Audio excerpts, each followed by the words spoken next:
Hi class, today I'm going to talk about alcoholism and how alcoholism affects our health, the various ways it affects health. So why do we need to learn about alcoholism in a class about health? Well, because alcoholism affects all the different domains of health. It affects physical health, emotional health, mental health, and relational health. And if we can learn more about how to use it responsibly, we can avoid the dangers to those areas of our health. We also, it's important to learn how to avoid irresponsible consumption, and we'll learn more about what constitutes as irresponsible consumption later on. And also how to withstand negative peer pressure, because as you get older, more of your peers will be encouraging you to drink, and sometimes it's hard to say no. And so talking about why it's so important for you to be that person that says no to over drinking or to binge drinking or just not using alcoholism or not using alcohol in a responsible manner. Why is it important that you say no for yourself and for those around you? Alright, so first of all, let's talk about the dangers to physical health. Now, one thing that's actually interesting is that alcohol is considered a drug. Now, we don't really think of it as being a drug. And when we think of drugs, we think of something really serious, something that's really dangerous, like heroin or cocaine, something that really affects our bodies, and people can overdose and die from it. But when we think of alcohol, we oftentimes don't think of it as a drug. But it is actually considered a drug because it is a toxin that enters your body. Now, high BAC levels cause physical harm.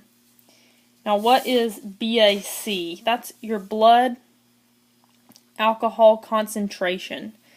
So that's how much alcohol is in your bloodstream and is affecting you.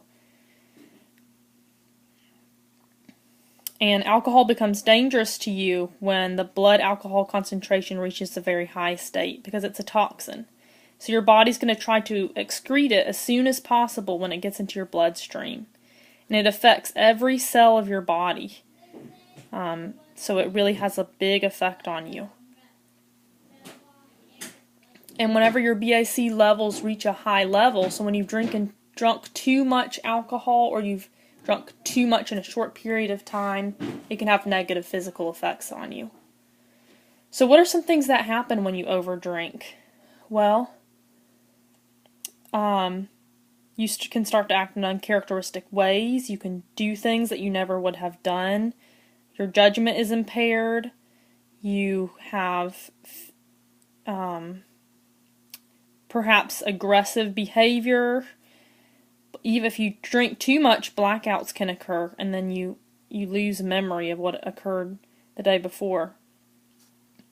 As this excess alcohol tries to leave your body, you'll get a hangover, which that's when you have so much alcohol in your body that your body really can't excrete it in a good amount of time, and so your body just kind of shuts down as it tries to get rid of that alcohol. And it causes headaches, it can cause nausea, throwing up, dry mouth. So as we can see, irresponsible drinking threatens all different areas of your physical health. And if irresponsible drinking can also lead to death at times, and that's one reason why we have to be very careful when we think about drinking, and you don't always know if you're the type of person that could easily die from irresponsible drinking. Now, one area, it also is dangers to your emotional health. Now, we know that all the domains of health are very interrelated. So if you're lacking physical health, then it's going to affect your emotions also. It does weird things to your emotions. It can lead to feelings of self-confidence that aren't really based on anything grounding, which can cause you also to do things that you wouldn't normally do. It can lead to feelings of invincibility. Now, why would that be a bad thing? You might think, well, that sounds good to feel invincible. But it can cause people to do things that are very dangerous and that can be threatening to them physically, because they would never think of doing those things if they were under the influence of alcohol. For example, some teens have been known to go and try and jump off buildings because while they were under the influence, because they felt invincible. It also leads to heightened feelings of sexuality, which means that you might act in ways towards the opposite sex that you shouldn't and that you wouldn't if you weren't under the influence of alcohol.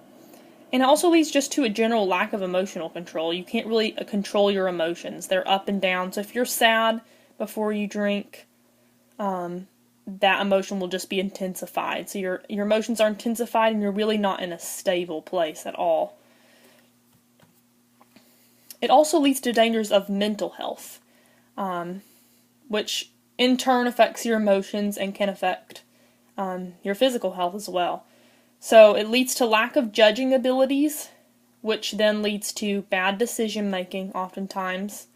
Often there's blurred vision, there's slurred speech, and if you drink too much, blackouts can happen. And people have even died, blacked out and then died from over-drinking.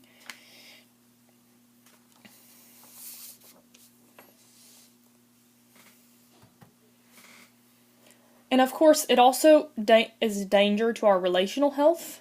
And I feel like this is something that you can probably already see from what we've talked about before. If you're involving in inappropriate sexual behaviors, that's kind of an obvious one. Then obviously you're damaging your relationships with whoever around you that you're engaging in those behaviors with. Also, you may act in uncharacteristic ways towards others and then afterwards regret what you did, but whatever you did may permanently change your relationship with that person.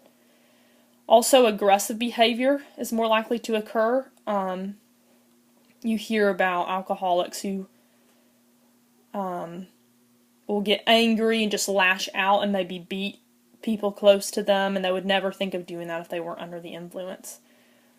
Also, irresponsible behavior. If you're out all night and you wake up in the morning with a hangover, you come to work with a hangover, you're not able to do your job properly, or you sleep in from work, it damages your professional relationships as well. So working in the working environment, it'll damage that relationship with your boss and your workmates, and may even make it hard for you to get another job, or maybe even be fired due to over-drinking. And it can also really damage your family relationships, because especially if drinking becomes something that is addictive, then it really is becoming something that's more important to you than other things in your life, and that includes your family, and you really can damage your family relationships. How can we avoid drinking irresponsibly? Well, first of all, we kind of need to know what irresponsible drinking is before we can know how to avoid it.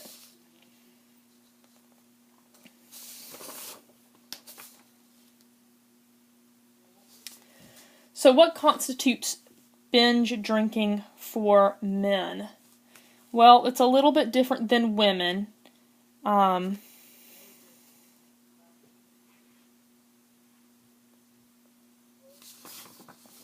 Let's see.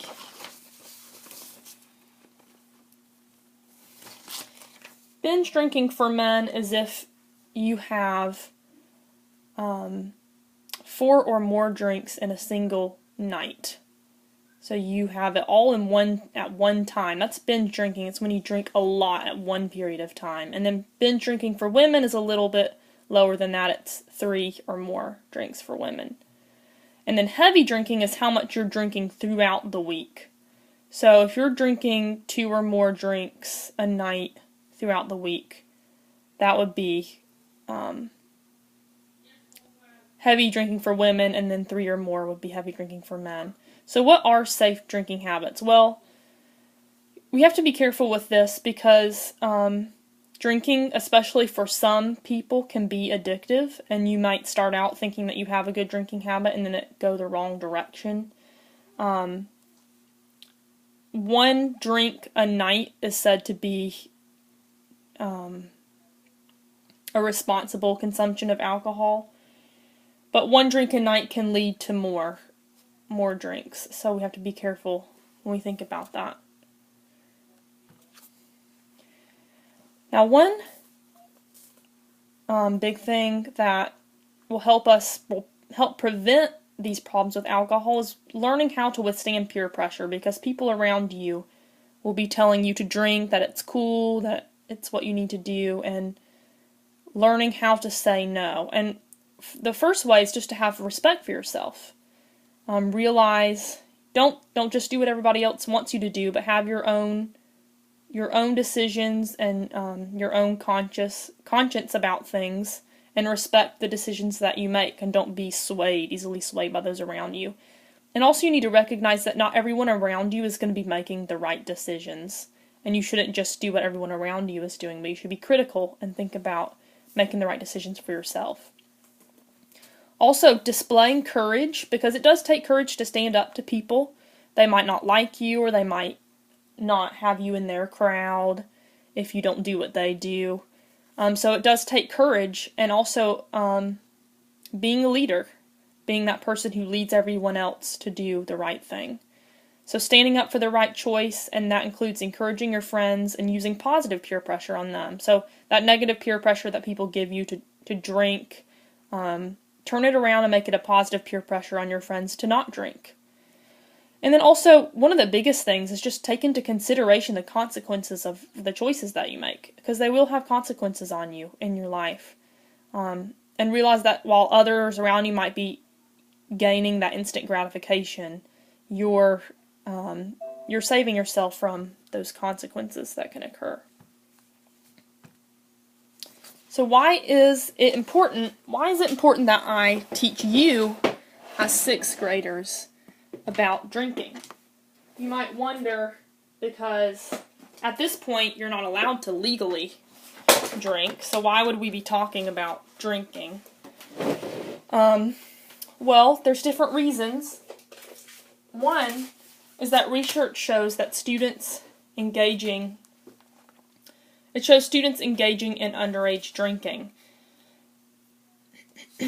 And also, behavior problems can lead to drinking.